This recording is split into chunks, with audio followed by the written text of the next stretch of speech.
욕심이라는 말은 중립적인 말입니다. 이 욕심은 나쁜 말도 좋은 말도 아닙니다.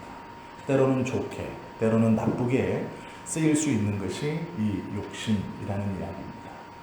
하나님의 말씀을 잘 실천하고 하나님의 선을 향해 가고자 하는 강한 욕망, 이것도 욕심이고요. 또 반대쪽에 죄를 향한 탐욕, 이것도 욕심입니다. 우리에게 어떤 욕심이 가득 차 있느냐, 이것에 따라서 하나님이 원하시는 방향으로 또는 하나님이 원치 않는 방향으로 우리의 영적인 모양과 모습들이 충분히 달라질 수 있습니다. 탐심은 탐내다라는 뜻이죠. 오늘 본문에서 기록되어져 있는 이 탐심은 탐하는 것입니다. 이것은 신명기에서 나타난 단어인데요. 이 신명기에 어떤 말로 쓰였냐면 히브리서 타바라는 것인데 불법적 욕심입니다. 이게 뭐냐면 소유하는 것이 아닌데 그것을 소유하려고 하는 것, 그것을 탐욕이라고 부릅니다. 즉 공공의 어떤 재산이 있습니다. 모든 사람이 같이 써야 되는 거예요. 그런데 이게 너무 좋아서 나 혼자만 탁 잡아가지고 집으로 가져간다면 이것을 탐욕이라고 부릅니다. 모두 다 써야 되는 것은 모두 다 쓰는 것이죠. 그리고 소유권이 없는 것, 정확하게 말씀드리면 성경에서 땅은 모두 하나님의 것입니다. 그런데 지금 토지는 어떻습니까? 사람이 구획을 나누고 그것을 사고팔고 합니다. 땅은 원래 사고팔 수 없는 것이었습니다. 그 땅을 사고파는 것을 탐욕이라고 합니다. 그리고 사고팔면서 막대한 경제적 이득을 누리려고 하는 것도 탐욕입니다. 성경은 그렇게 얘기하고 있습니다. 소유권이 없는 것을 소유권을 삼아서 주장하는 것, 그리고 내 것을 가지려고 하는 것, 이것을 탐욕이다라고 말합니다. 우리가 생각하는 탐욕은 돈을 많이 벌고 싶다, 남을 속이면서 돈을 버는 것, 이런 것을 탐욕이라고 생각하는데요. 하나님이 소유권으로 주지 않은 것, 그것을 소유하려고 하는 것, 이것이 원래 성경적 탐욕입니다. 성경에서 땅을 정복하고 생육하고 번성하여 땅을 정복하라 라고 말씀하셨어요. 그런데 땅을 가지라고는 안 하십니다. 왜 그러냐면 땅은 하나님의 것이기 때문에 그렇습니다. 하나님께서 소유를 두지 않는 것을 소유하려고 하는 것, 그것 또한 성경은 탐욕이다 라고 말씀하고 있는 것이죠. 탐욕은 눈에 보이는, 성경에서 말씀하시는 눈에 보이는 어떠한 물건, 내 것이 아닌데 남의 것인데 그것을 가지려고 하는 것, 이것도 탐욕이고, 소유권을 명확하게 정해주지 않은 것, 즉 쉬운 말로 하면 하나님이 소유권자인데 그것을 소유하려고 하는 것도 성경은 탐욕이라고 우리에게 말씀하고 있습니다.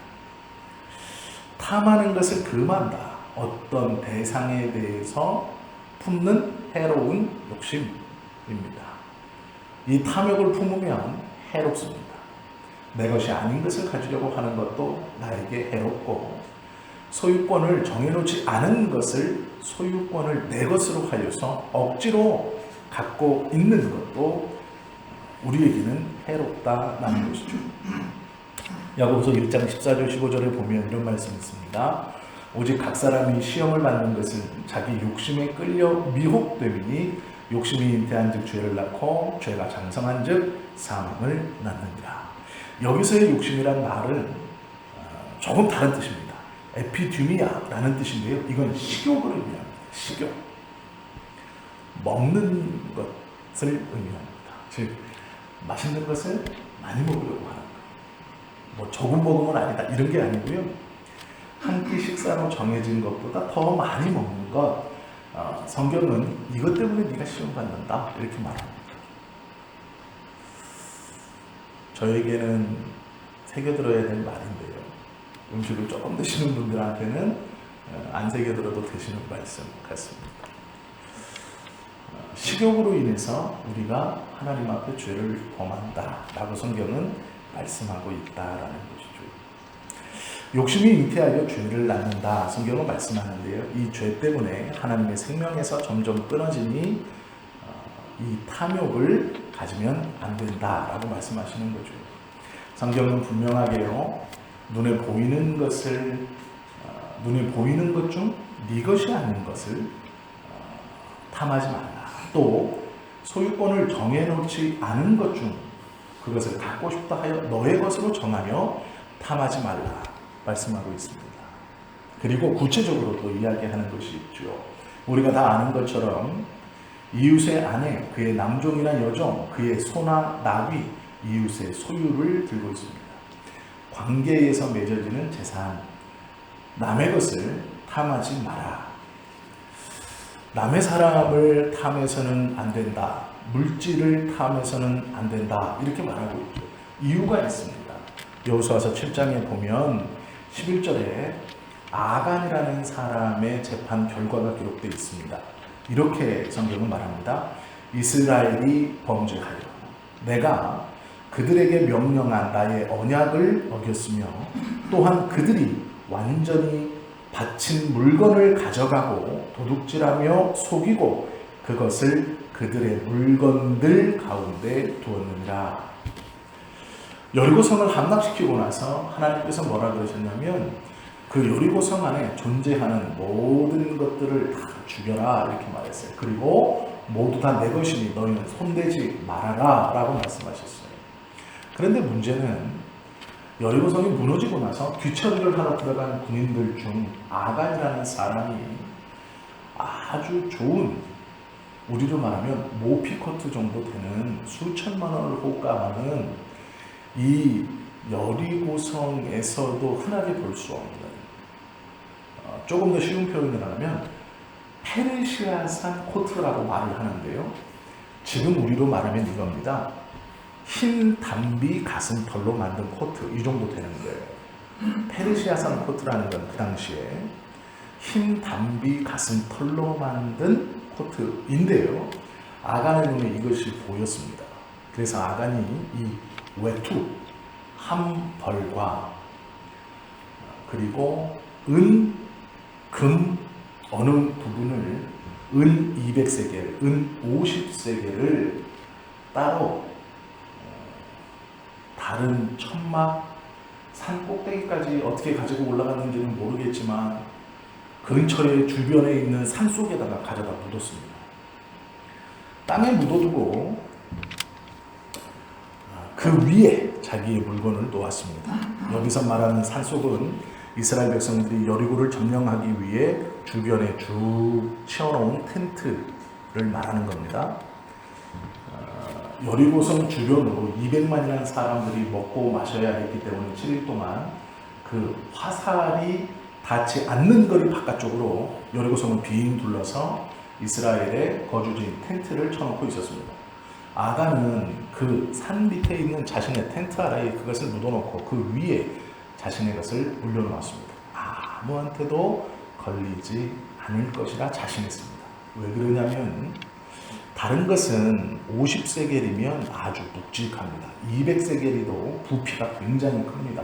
그런데 문제는 아무에게도 걸리지 않았습니다. 흰 담비 가슴털로 만든 조끼인 페르시아산 조끼도 걸리지 않았습니다. 완전 범죄를 했다고 생각했고 자신의 천막 안에 묻고 그 위에 자기의 물건을 놓았을 때만 해도 이 아간은 행복했습니다. 이제 가나안에서 정복전쟁이 끝난 다음 아간은 그것을 팔아 남들과는 조금 다르게, 즉 사막에서 아무것도 없이 무일푼으로 들어온 이 가나안 땅에서 막대한 자금을 가지고 출발한다는 것은 다른 사람들보다 더 잘 살 수 있고 출세할 수 있는 소위 비빌 언덕을 가진 것이죠. 아마 행복한 미래를 생각했을 것입니다. 이 정도면 무엇을 해도 충분한 금액이니 괜찮겠다 생각했을 것입니다. 그런데 문제는 여리고성 다음에 공격한 아이성에서 패배합니다. 성경은 대패라고 되어 있지만 그렇지 않습니다. 군사 3,000명이 치고 올라가서 36명이 죽었습니다. 고대 전쟁에서 36명은 물론 작은 숫자는 아니지만 3,000명 중 36명은 아주 미미한 숫자입니다. 그런데 이스라엘은 이것을 대패라고 기록하고 있습니다. 왜 그러냐면 그 큰 성 여리고를 공격할 때는 한 명도 죽은 사람이 없기 때문에 그렇습니다. 36명이 죽었을 때 이스라엘은 36명이 죽었다는 것이 아니라 전쟁에서 졌다는 것으로 하나님께서 여호수아에게 나타나셔서 나는 이스라엘의 군대 장관으로 왔다라고 말하면서 서 있던 그 천사, 승리를 보장하는, 전쟁의 승리를 보장하는 하나님, 사람이 죽었다고 해서 이렇게 한 것이 아니고요, 결국 그 전쟁에서 졌다는 것으로 여호수아는 무엇인가 잘못됐다는 것을 알게 됩니다. 하나님께서 명하신 전쟁이라 그래서 한 명도 죽지 않고 전쟁을 승리할 수는 없습니다.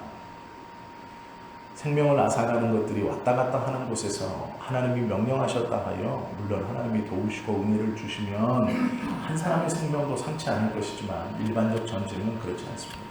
특별히 현대의 전쟁보다 더 위험한 바짝 붙어서 싸우는 고대의 전쟁은 한 사람도 죽지 않기는 요원한 것입니다.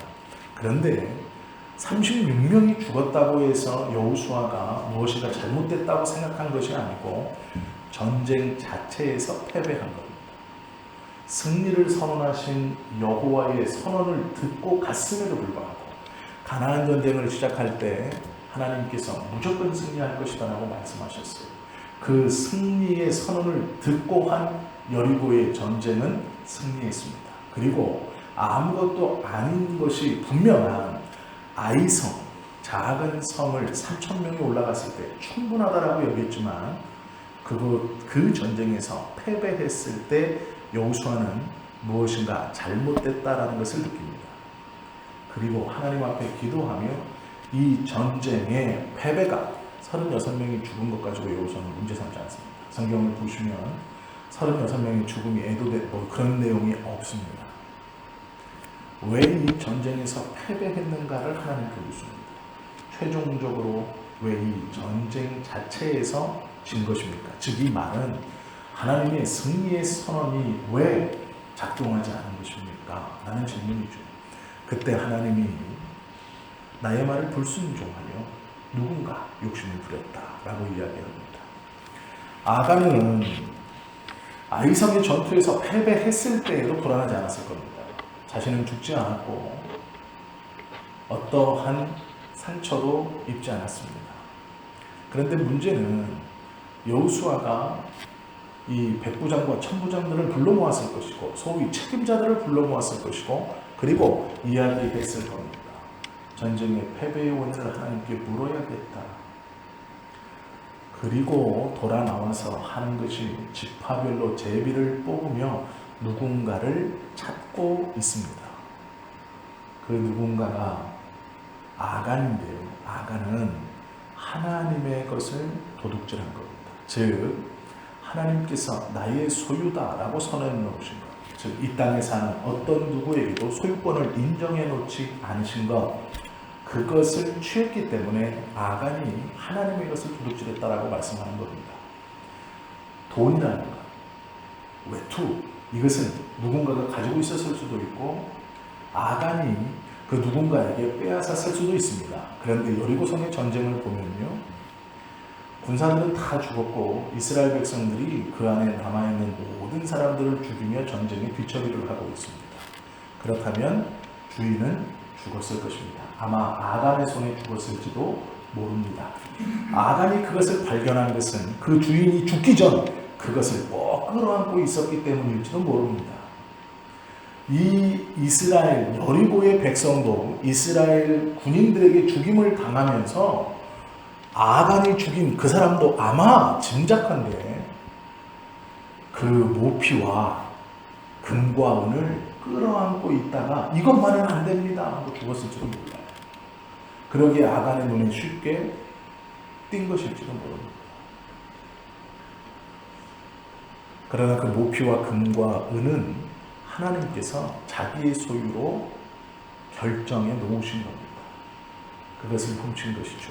죽은 여리고의 백성의 것을 가지고 온 게 아니고 주인이 없는 것을 가지고 온 게 아니고 하나님이 내 것이다라고 선언한 것을 가지고 온 것이죠. 그래서 내 것을 도둑질했다라고 말씀하시죠. 아간은 자신이 제비를 뽑혀 자기가 하나님의 것을 도둑질했다는 것을 인정하지 않을 수 없습니다. 그리고 죽임을 당하고 그의 시체가 버려진 곳을 아간의 골짜기, 조금 시간이 지난 뒤에 말이 바뀌어서 아골의 골짜기라고 말합니다. 이후로 가나안에서 질병에 걸려 죽거나 전쟁에 죽거나 짐승에 찢겨 죽인 이스라엘 백성들을 갖다 버리는 곳이 되어버리는 이 아간이 죽어 버려진 골짜기를 가리켜서 아골 골짜기라고 부르기도 합니다. 아간은 하나님의 것을 도둑질하여 죽임을 당했습니다. 탐심은 하나님과의 관계를 끊어버립니다. 우리가 작은 탐심을 부렸을 때 우리도 모르는 사이에 우리의 관계가 하나님에게서 끊어진다라는 것이죠. 이것이 위험한 겁니다. 그러기에 어떠한 탐심도, 즉 남의 것을 빼앗는 일 그뿐 아니라 하나님이 하나님의 것이라고 정해놓은 소유권을 주장하시는 것을 내 것이라고 주장하거나 우겨서는 안 된다는 것이죠. 그것을 통해서 나도 모르게 하나님과의 관계가 끊어진다는 것입니다. 정말로 죄송하고 면목 없는 이야기지만 많은 목회자들이 하나님의 교회를 그렇게 생각하고 있습니다. 교회는 하나님의 소유입니다. 그런데 많은 목회자들이 자기의 소유라고 생각합니다. 그것은 자신도 모르게 그의 입술로 하나님과의 관계를 말하고 있지만 어느 순간 하나님과의 관계가 끊어지는 아주 무서운 탐심입니다. 참 말하기 두렵지만 저도 그렇게 생각할까 봐 무섭습니다. 솔직한 마음입니다. 이것은. 어느 순간 한국에 있는 목사님들이 교회를 하나님의 것이 아닌 자신의 것으로 생각합니다. 하나님이 분명 핏값으로 세웠다라고 선언하셨음에도 불구하고 자신이 자신의 재산을 들여 설립했다고 생각하는 목회자들이 적지 않습니다. 이것은 큰 잘못입니다. 탐심이 그의 마음속에 어느샌가 들어가 그 탐심으로 말미암아 하나님과의 관계가 끊어져 버린 것일지 모릅니다. 우리는 이것을 두려워할 줄 알아야 합니다. 제가 목회자를 예로 든 것뿐이지 우리도 마찬가지입니다. 하나님의 것을 내 것이라고 생각하는 대표적인 것이 자녀들입니다. 자녀는 성경에서 분명히 내 것이라고 명령하고 말씀하고 있습니다. 너희는 청지기로 대신 키우는 것이라고 우리에게 가르쳐 주십니다. 그런데 우리는 끝까지 그 자녀를 내 것이라고 생각합니다. 소유권이 하나님에 있는데 그것을 내 것이라고 생각하고 내가 움켜쥐고 있으려고 하면 어느샌가 그것 때문에 하나님과의 관계가 소홀해진다는 것이죠. 우리의 자녀는 하나님의 것입니다. 우리는 잘 양육하여서 다시 그 주인이신 하나님께 돌려드릴 의무가 있습니다. 그래서 자녀들을 위해 끊임없이 기도해야 합니다. 내가 예수를 믿고 있다면 나의 자녀는 하나님의 것이기에 이 자녀가 하나님께 나아갈 수 있도록 부모는 포기하지 않고 기도해야 할 책임이 있습니다. 의무가 있습니다. 우리가 그것을 지키지 않는다면 어느 순간 그 자녀의 소유권이 내 것이라고 착각하며 사는 것입니다. 내 것이니까 내버려둘 수 있는 겁니다. 그것이 하나님의 것이라고 생각한다면 내버려두지 못합니다. 계속 기도할 것입니다. 그러나 어느 순간 기도하지 않는다는 것은 그 자녀가 내 것이라고 내가 인정하고 있기 때문에 그렇습니다. 그것은 탐욕입니다. 하나님의 것으로 정해놓으신 것을 내 것이라고 생각하며 살아가는 것입니다. 목회자가 교회를 자기 것이라고 생각하는 것이나 자녀를 내 것이라고 생각하는 소유욕을 발동은 똑같습니다. 그것은 어느샌가 우리로 하여금 하나님과의 거리를, 하나님과의 관계를 망가뜨리는 알지도 못하는 새에 우리 안에 자리 잡은 탐심입니다. 하나님의 것은 하나님께 돌려드리는 것이 맞습니다. 눈에 보이는 이웃의 것뿐만 아니라 눈에 보이지 않는 하나님의 것도 하나님께 돌려드리는 것이 바른 것이다 라는 것이죠. 탐심을 극복하려면 우리의 마음이, 나의 마음이 어느 곳에 있는지를 매일 살펴야 합니다. 이 정도는 괜찮아? 아니요, 괜찮지 않습니다. 다른 사람에 비하면 나는 양호한 편이지, 그렇지 않습니다. 어쩌다 보니 이렇게 된 거야, 절대로 그렇지 않습니다. 지금은 이렇지만 하나님을 위해 큰일을 해야지 아닙니다. 그 큰일을 하지 못할지 모릅니다.